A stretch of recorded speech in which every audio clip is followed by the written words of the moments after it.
Assalamualaikum warahmatullahi wabarakatuh. Bagaimana kabarnya anak-anak kelas 9? Insya Allah kabarnya baik-baik semua ya.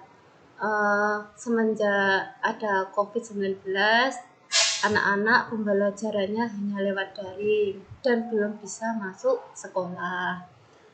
Maka dari itu, saya di sini akan membahas bab 9, melanjutkan di semester 1 kemarin ya. Nah, sekarang udah semester 2. Silahkan anak-anak sambil membuka buku paket halaman 175 bab 9 yang berjudul mengasah pribadi yang unggul dengan tata krama, santun, dan malu. Jadi kita sebagai seorang pelajar itu juga harus punya tata krama, santun, dan malu. Renungkanlah, ini sebagai renungan kita. Pernahkah kamu melihat orang berperilaku seenaknya sendiri dan tidak mau menghargai orang lain sama sekali? Orang semacam ini tidak dapat menempatkan diri dalam pergaulan sehari-hari.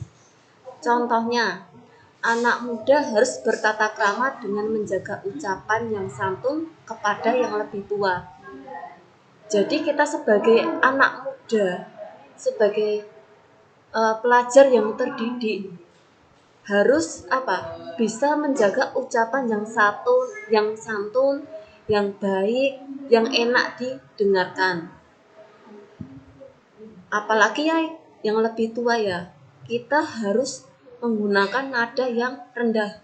Jangan sampai kita berbicara kepada yang lebih tua dengan nada yang keras, bentak-bentak. Lah, itu berarti tidak punya tata krama. Kalau punya tata krama, pasti tahu menjaga ucapannya. Bagaimana ucapannya yang halus, enak didengar, yang santun. Nah, seperti itu ya. Hal inilah yang dicontohkan oleh Rasulullah SAW kepada kita. Jadi kita sebagai umat Islam, jadi kita itu wajib mencontoh sikapnya Rasulullah ya, yaitu tata krama yang baik, tata krama yang santun. Rasulullah SAW memiliki akhlak yang agung. Sebagai umat Islam, kita harus meneladani akhlak beliau. Jadi kita sebagai umat Islam, kita harus meneladani akhlaknya Rasulullah ya. Akhlak mulia merupakan cerminan kesempurnaan iman seseorang.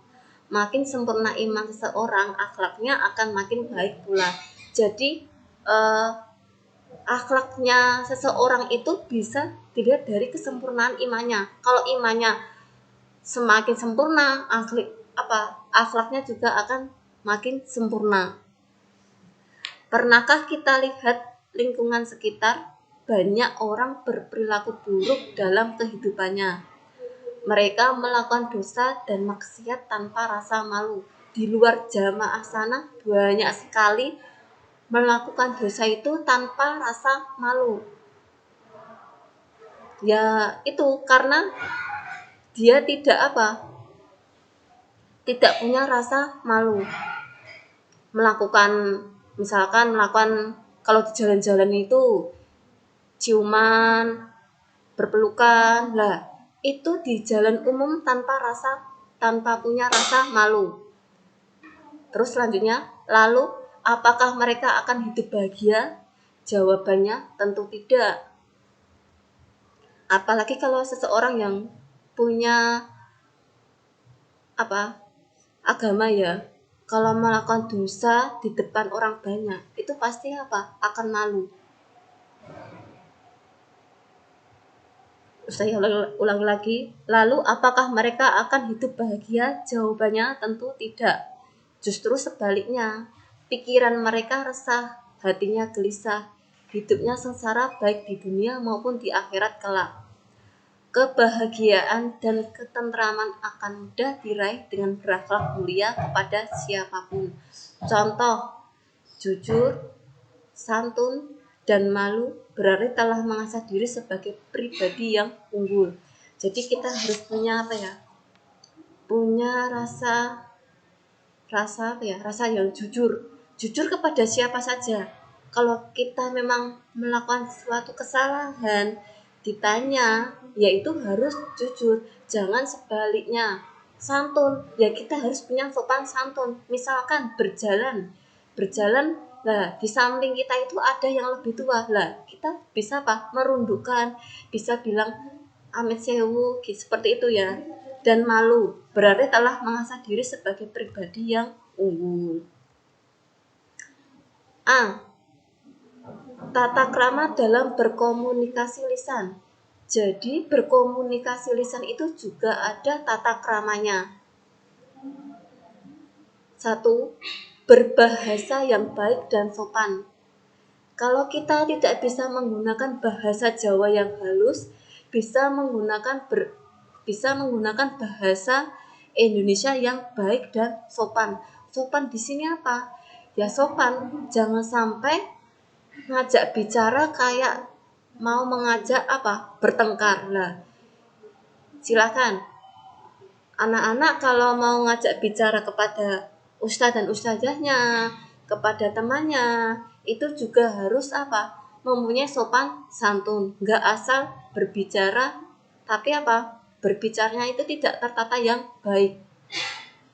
2. Ketika berbicara yang lebih tua, hendaknya menjaga pandangan mata dengan cara agak sedikit ditundukkan.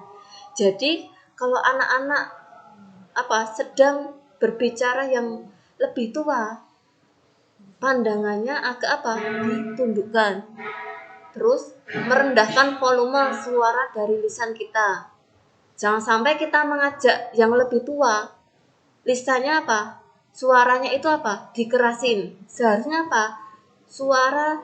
suara kita itu agak direndahkan, volumenya dikontrol. Jangan sampai ngajak bicara seperti ngajak mau bertengkar itu ya. Terus 3, memperhatikan dan mengarahkan pandangan kepada lawan bicara dengan sopan. Jadi kalau kita sedang berbicara, yaitu kita harus memperhatikan dan mengarahkan pandangan kita ya dengan sopan. Jangan sampai bicara sesama teman, muka kita itu muka yang menyeramkan, muka yang marah lah. Jangan sampai seperti itu ya. Jadi wajah itu harus dilihat itu harus enak, nyaman, berseri-seri. Terus selanjutnya nomor 4, menjadi pendengar yang baik dengan memberi kesempatan kepada lawan bicara untuk bicara.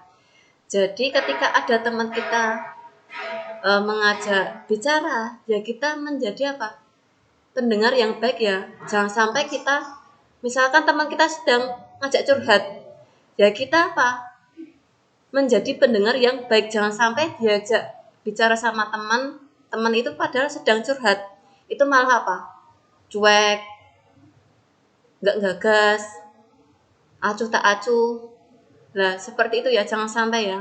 Terus selanjutnya 5, tidak memotong pembicaraan lawan bicara. Ketika sedang diajak bicara, jangan sampai memotong pembicaraan ya. Ditunggu dulu biar bicaranya selesai lah, baru melanjutkan pembicaraannya. 6, tidak berbicara sambil berkaca pinggang atau menunjuk-nunjuk ke arah lawan bicara.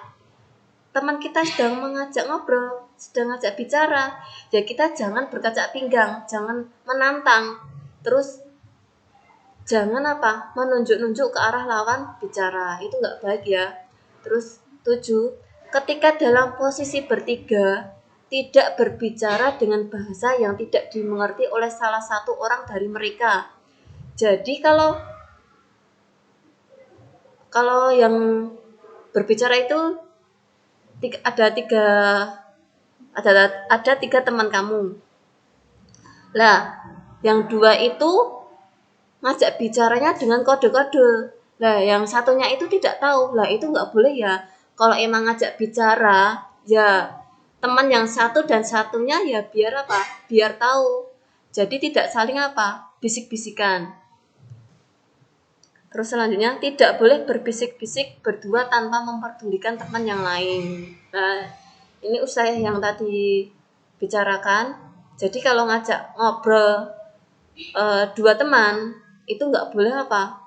Berbisik-bisik itu nggak boleh ya. Ya kalau ngobrol ya teman yang satunya harus apa? Bisa apa? Bisa mendengarkan. Terus selanjutnya nomor 8, menghindari bergurau yang berlebihan dan tertawa berbahak-bahak. Terkadang kita itu saking asik ngobrol sama teman, mungkin yang dibicarakan soal apa ya? Soal pelajaran. Lah, di situ apa? Tertawa berbahak-bahak. Itu nggak boleh ya. Kalau kita sebagai orang iman, itu tertawanya diusahakan bisa apa? Dikondisikan. Tuh. Terus untuk selanjutnya yang B, tata krama berkomunikasi di media sosial. Insya Allah anak-anak selama pandemi ini sering ya berkomunikasi dengan teman itu di media sosial. Gak hanya berkomunikasi, pelajaran pun juga lewat media sosial ya.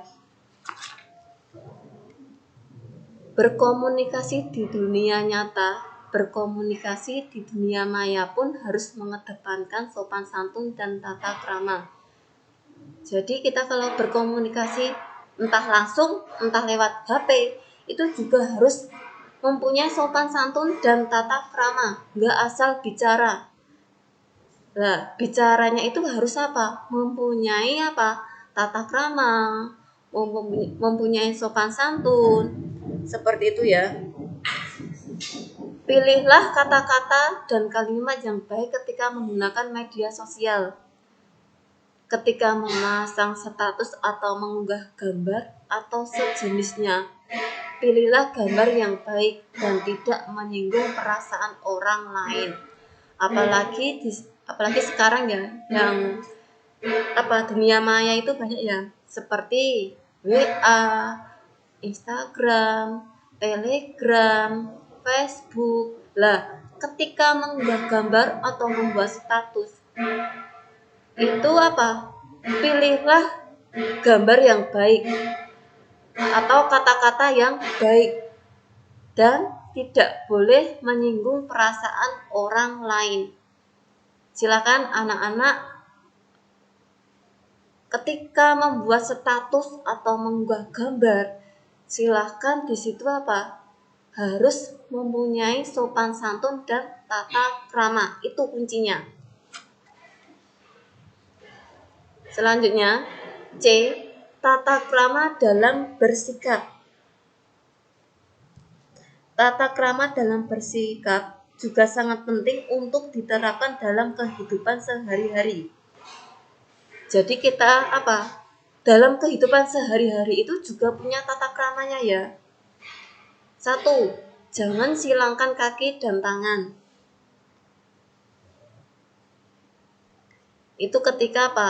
Diajak ngobrol ya. Ketika diajak bicara itu jangan sampai apa? Menyilangkan kaki dan tangan. 2. Lakukan kontak mata dalam tempo yang singkat. Jangan menatapnya berlama-lama.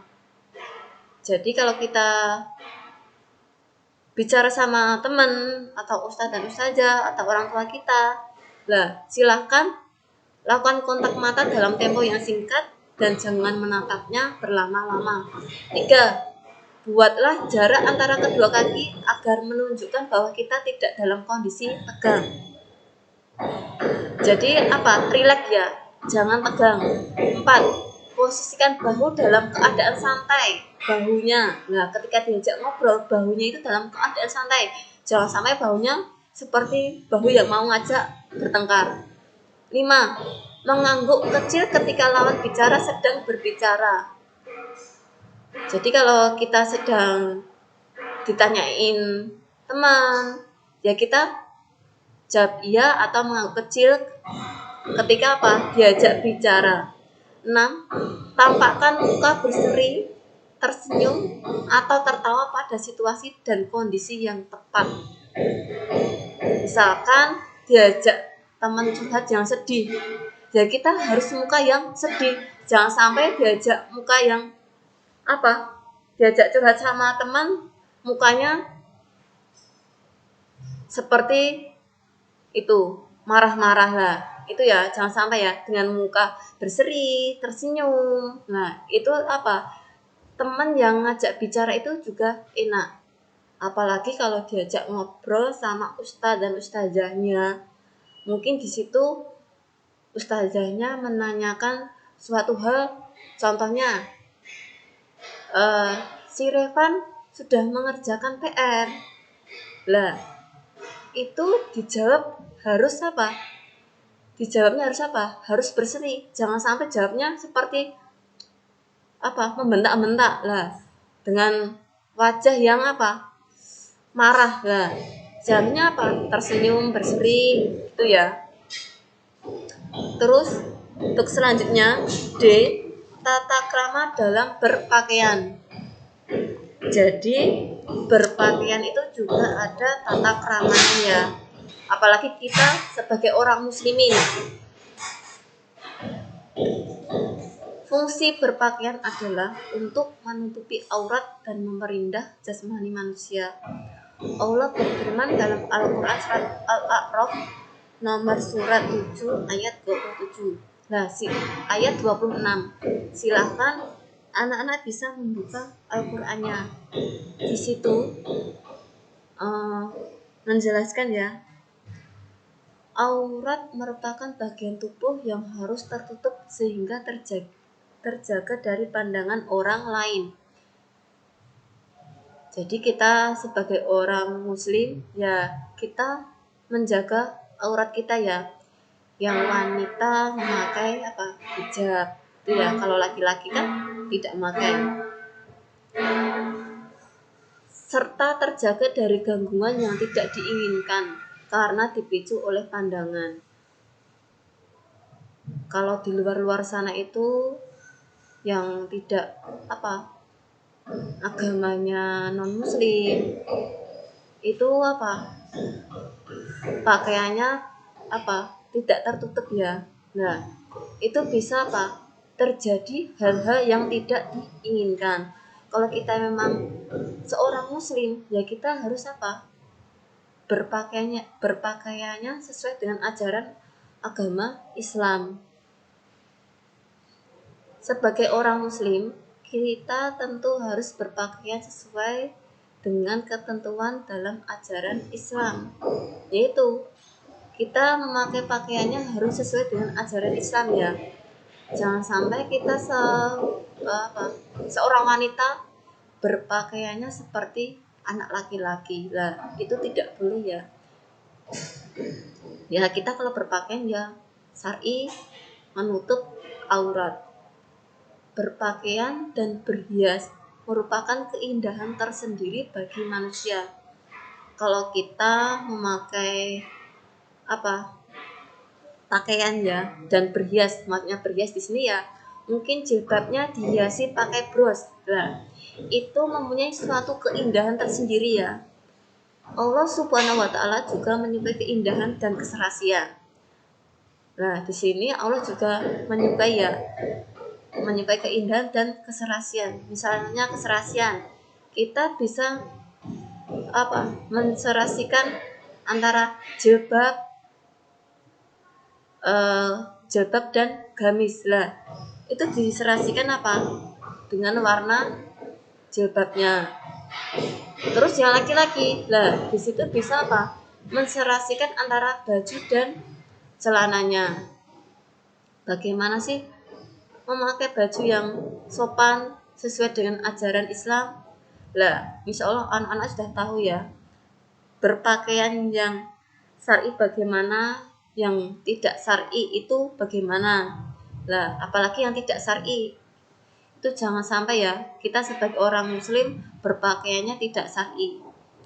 Terus untuk selanjutnya, oleh karena itu Rasulullah selalu menganjurkan umatnya untuk selalu berpakaian dan berhias dengan rapi dan serasi sehingga enak dipandang. Seperti halnya anak-anak memakai seragam sekolah. Itu apa? Pasti pakaiannya rapi, terus berhias, serasi. Lah, di situ ya apa? Enak dipandang. Enggak asal-asalan memakai apa? Seragam harian, seragam di rumah atau baju bermain di rumah dipakai buat sekolah. Lah, itu nggak boleh ya. Jadi kalau sekolah itu juga berpakaiannya juga apa? Ada tata keramanya, ada peraturannya. Seperti itu. Terus selanjutnya B. Tata krama mengandung manfaat yang sangat besar sebagai berikut. Jadi tata krama itu juga ada manfaatnya ya. Ibarat kalau kita nggak punya tata krama, kehidupan kita gimana? Amburadul ya. Ya dari bahasanya, dari berpakaiannya. Mungkin kita tidak punya teman karena apa? Tidak punya apa? Tata krama. Tapi kalau kita punya tata krama, ya pasti kita akan apa? Disegani, dihormati, disenangi, entah itu kepada orang tua, kepada ustadz dan ustazahnya, kepada teman di lingkungan. Lah, itu pasti akan apa? Disegani. 1. Membuat seseorang disegani, dihormati, disenangi, bahkan dicintai oleh orang lain. Jadi kalau kita punya tata krama, akan banyak orang yang mensegani kita, menghormati kita, menyenangi kita, bahkan dicintai oleh orang lain. Itu ya. 2. Menjalin hubungan baik dengan orang lain. Karena apa? Yaitu punya tata krama. Kalau kita tidak punya tata krama, persahabatan itu udah apa? Udah rusak ya. Karena apa? Tidak punya tata krama, ngomongnya seenaknya sendiri.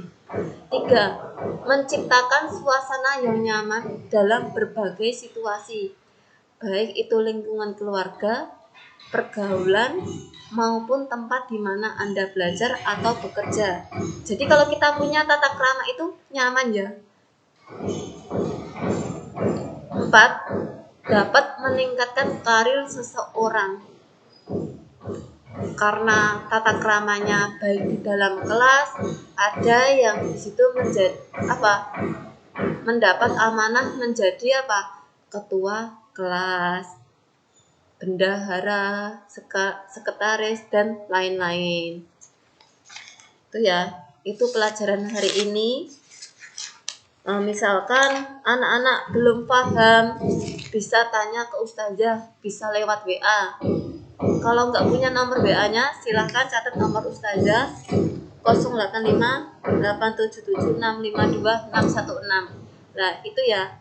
Itu kalau anak-anak belum paham bisa ditanyakan ke ustazah. Cukup sekian pelajaran hari ini. Apabila banyak salah katanya, ustazah minta maaf yang sebesar-besarnya. Alhamdulillah, jazakumullahu khairan. Wassalamualaikum warahmatullahi wabarakatuh.